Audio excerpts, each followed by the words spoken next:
विषय चल रहा है ईश्वर स्तुति प्रार्थना उपासना। इस विषय में जो शब्द लिए गए हैं वह महर्षि दयानंद सरस्वती जी के आर्योद्देश्य रत्नमाला नामक ग्रंथ से लिए जा रहे हैं, जो वेदानुकूल हैं, ऋषियों के मत के अनुकूल हैं, जिनको जानना सभी मानव मात्र के लिए अनिवार्य होता है। जिसमें आज का शब्द रखा गया है मूर्ख किसे कहते हैं।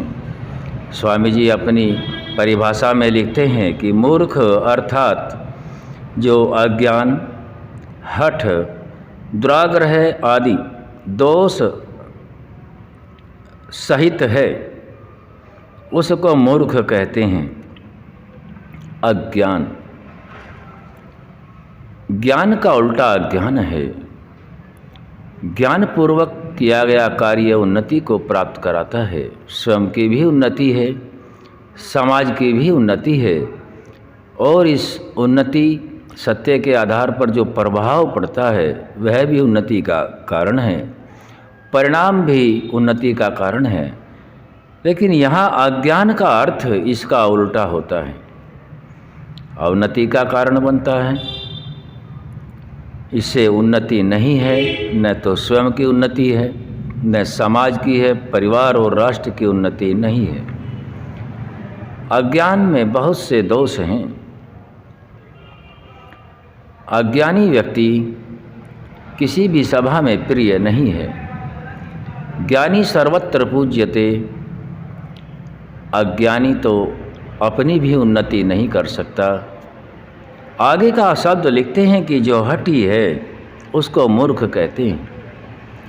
हठी किसी बात के ऊपर यदि अड़ जाए, दूसरे का कोई शुद्ध विचार न माने, केवल हठ करे और क्रोधित भी हो, वह हठी कहता है। हठ ठीक नहीं होती है। ज्ञानपूर्वक जो निर्णय लिया जाए वह हठ नहीं है, लेकिन अज्ञानता से लिया गया निर्णय और उस पर फिर अड़ना, विरोध करना सत्य बातों का, यह हठ मूर्ख का लक्षण है। आगे का शब्द रखते हैं दुराग्रही, दोषों से जो सहित है। दुराग्रही जो बुरे आग्रह रखता है, श्रेष्ठ आग्रह नहीं रखता। आग्रह सत्य विद्या के आधार पर भी होते हैं, और जो हमने पीछे जाना अज्ञान, हठ आदि से भी युक्त होते हैं। उनमें यह लक्षण मूर्ख का कहा गया है, जो दुराग्रही होता है। तो हमें दुराग्रह नहीं करना है, मूर्खता से ज्ञान की ओर बढ़ना है। मूर्ख कहीं भी शोभनीय नहीं है, न परिवार में, न समाज में, न राष्ट्र में। इसी प्रकार से हमें समझ लेना है कि हमें इन दोषों से रहित होना चाहिए, तभी हम मूर्खता से ऊपर उठ सकते हैं।